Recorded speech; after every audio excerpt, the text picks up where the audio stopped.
Welcome, welcome. This is an impromptu message that I felt inspired to bring. I was just on a coaching call and so much truth poured through that it felt important. One of the things was to share more of these things through content. So what I'm doing now. So I just felt inspired. I was going to go and reactively kind of go prepare more for me leaving out of town. But no, it's like it's sometimes very clear. It just first thing I'm here to deliver is don't wait to share your message, to share the wisdom that you're here to bring to the world. And yeah, just don't wait. It's the most valuable, at least right now, I know it's very true, is right now could be easily the most important thing for you to do is for you to share your truth at all times. Obviously, like in your both to yourself and your intimate relationships, and also at large, in a way where it's one to many, where you can reach many people, even if it's just planting a seed and with no expectations, or if it needs to reach multiple people, or if it's just literally a cementation, an anchoring of your belief system and your truth. Again, like how you're here to live. I think that's what I'm doing in a big way here right now, too. So let this video just be an anchor of this message. And it really is around this idea of tribal dynamics. This concept has been floating around in a very evident way, specifically in the past, really in the last few years, but practically, like potently, the past month or so. So I want to talk about what is tribal dynamics to me. What does it mean to me? Why is it important now? Why do I think that we're scaling back significantly to those tribal dynamics, the family dynamics?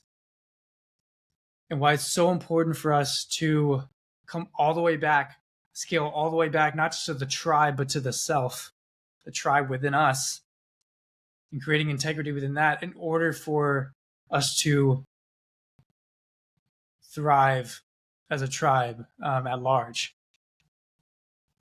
So it's this contraction. It's almost like we're coming back to this contraction so that we can expand again as a collective at a macro scale.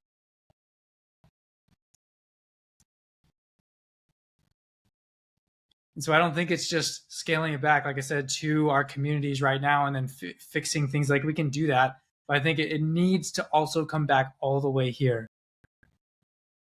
And that is what I would call the rite of passage. If you go all the way back to tribal times, before industry and things like that, before these massive civilizations, there was always just the tribe. Someone found a resource-rich plot of land, and they were in the wilderness, and they found a plot of land that they found was rich in resources that met a lot of needs. Whether it was, again, through food, through shelter, water. And what did they do next? They learned how to hunt. Then they probably realized, oh, this probably isn't super sustainable.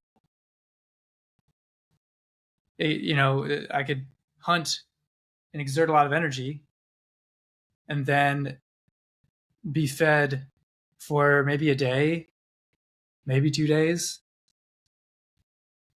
Eventually, I think we evolved into, oh, I see there are plants around me. I see there are other plants around me. Oh, I see there are roots below these plants.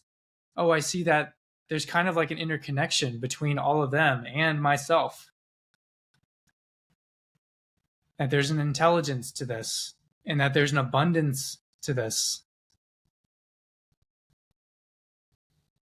And so maybe if I take these seeds that are just naturally, like, again, proliferating all throughout the ecosystem, proliferate, permeate, not sure which is the right word.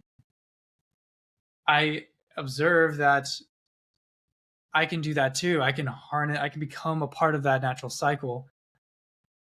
And then I can, and again, not have to exert a bunch of energy. I can just do a little bit every day. I can, honestly, God will do it for me. We'll water these things, we'll nurture them, we'll nourish them, give them what they need. And in the meantime, yes, I can scavenge and I can hunt and do what I need to do until I eventually like plant enough seeds and tap into the natural cycle and let like God take its course. Let nature take its course. And and then I'm able to attune to the natural cycle of things, and then I forever don't have to do this fleeting thing, this way of being that's, again, this transactional way of being, this thing, where I'm killing animals. I can just tap into this infinite abundant source that is nature, get in the flow of it, and then just know I'm fully taken care of always. This body is always nourished.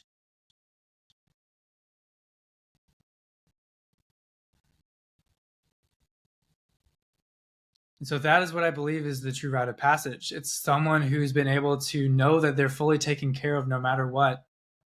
And again, they can do what they need to do to survive. I think when they realize that, I think everyone needs to go through that rite of passage. And I think you can go through a process of like, oh, you grow up in the tribe. And I think it's felt whenever someone's born into a tribal dynamic.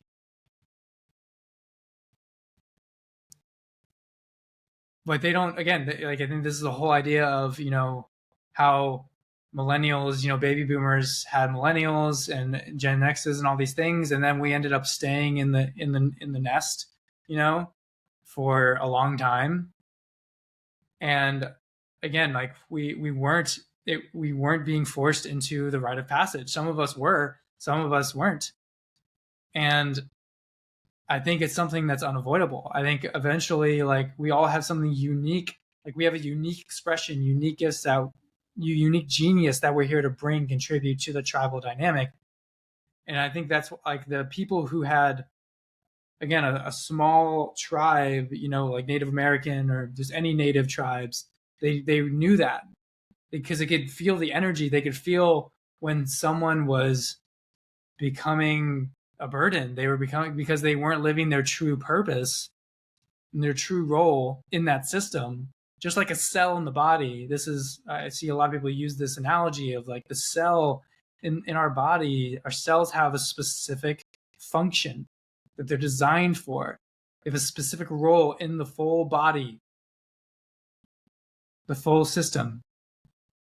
And what happens when that's not in resonance, when that's not in harmony, when it's not playing its role?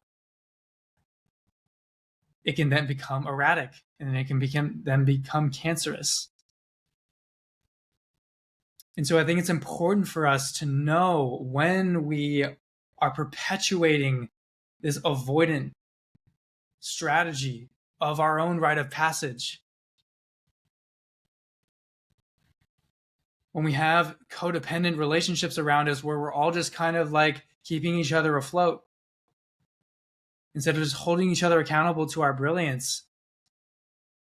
I think we can do that, but there does come a time when, dude, we just got to go through the freaking darkness alone with God and know that we're going to come out on the other side. But there comes a point where we have to go in alone. And that is when we're going to attain, well, like the thing that we're here, like this, the breakthrough of all breakthroughs. for us to realize like whatever we need, for us to market what we like our gifts, for us to sell our gifts, for us to truly know and embody what we're here to do. And it takes going into the wilderness and just making it happen, man, and becoming a co-creator with God, with nature, and not just with people.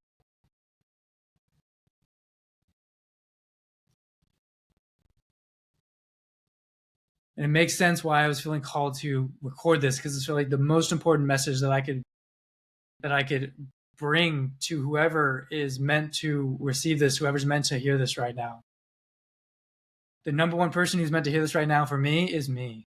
I'm speaking this to anchor this for me and for anyone else who's ready to hear this as well, who's been avoiding the rite of passages, who's been keeping like their comfort zone around them, whether it's an environment, whether it's people, certain relationships, not holding them accountable and not holding yourself accountable to what you know you can do.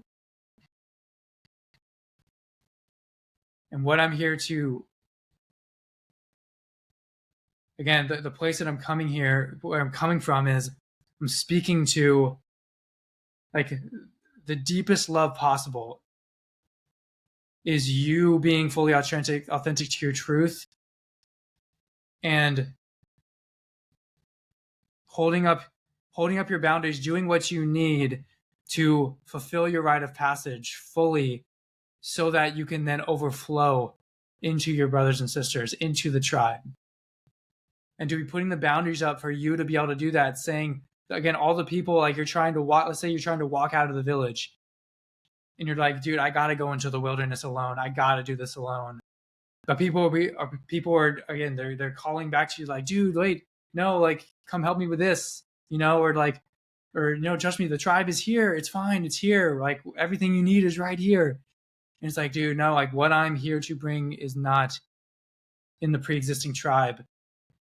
It's either maybe I'm meant to go create a whole other tribe myself, or maybe I'm here to go attain something specific that I'm meant to bring back to this existing tribe, or maybe like the collective tribes. There's like a specific thing that I'm only going to find when I go through the valley myself. And I face myself and I face my God and I face the parts of myself that I'm terrified of, that I'm avoiding in my comfort zone, in the relationships currently in the tribe. It's time for me to do that. And it's the deepest love possible, because then I'm also giving part of you permission to do that as well. For us to stop like this codependent thing of us just massaging each other, and for us to just freaking go all in. We're doing this ultimately for tribe. It's the greatest gift that we could possibly give to tribe, is for us to make sure that we're overflowing and that we're integrating what we're here to integrate. Us trying to keep each other afloat is not sustainable.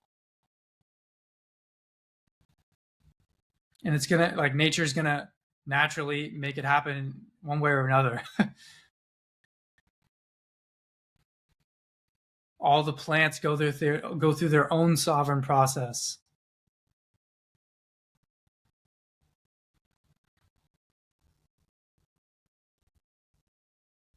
All the ecosystems, they go through their own sovereign process. All the seeds go through their own sovereign process.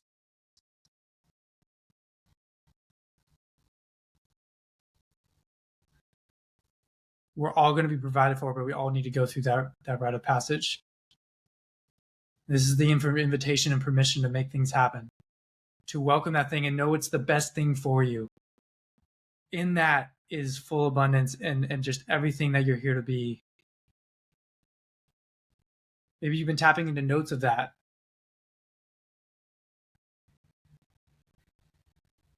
This is it.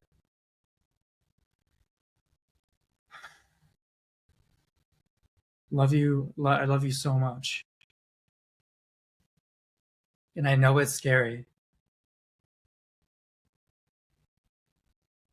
And I ask for forgiveness if, again, for me perpetuating this codependency, me perpetuating this comfort zone, whether it was certain relationships with people or environments. I am sorry. Please forgive me for holding on to them when they weren't in the greatest good of all of us. Please forgive me. I thank you. I ask forgiveness from God. I know God forgives me. I forgive me. I thank you so much for being patient with me. I love you so much. I'm grateful to see what's in store. I'm sorry to this part of me that's adding tension to my neck right now. I know it's scary. But I promise it's the greatest good of all.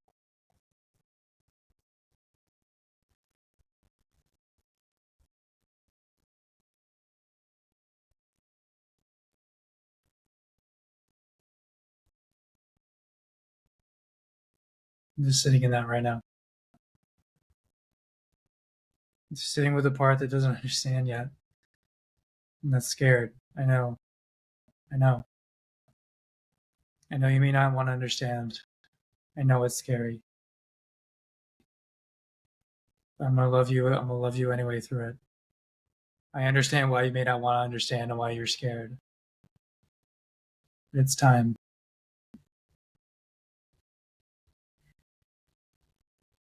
So, if this resonated with you in any way, I'm glad. I'm glad I reached you.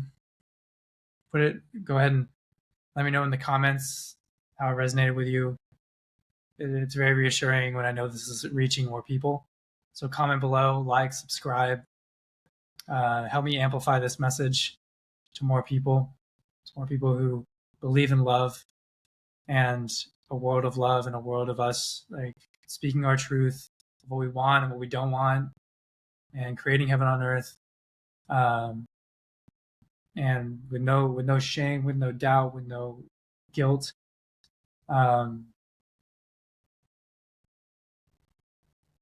Just us honoring what we know God is placing in our heart, and not pretending or performing to be anything that we're not, out of fear of what other people will think or accept us or not accept us. We're here, the people that are here, to fully accept themselves as they truly are, and to let in what is more of that. Whether it be people, places, other relationships. That's what this is for. That's who this is for. So if you want to connect more with that and embody more of that within yourself, you're welcome to our community. The description below is the link to our Honor Your Art Telegram community. We meet every Monday to talk about stuff like this, talk about the things, our art, our dharma, our things that we're here to bring to the world, and to be seen, celebrated, and loved unconditionally without any guilt or shame in creating those things. And that's what that community is for. And yeah, come be celebrated, come be loved, just come as you are. There's no expectations other than just showing up as you are, and then we'll hold space for whatever you need to love like whatever you're here to honor. All right. And like I said, like, subscribe, comment. And I was bad about asking for that before, but I'm asking for that now. And yeah, just reach out. I'm here to connect with you if you need support on your journey. All right. I love you very much. Mwah.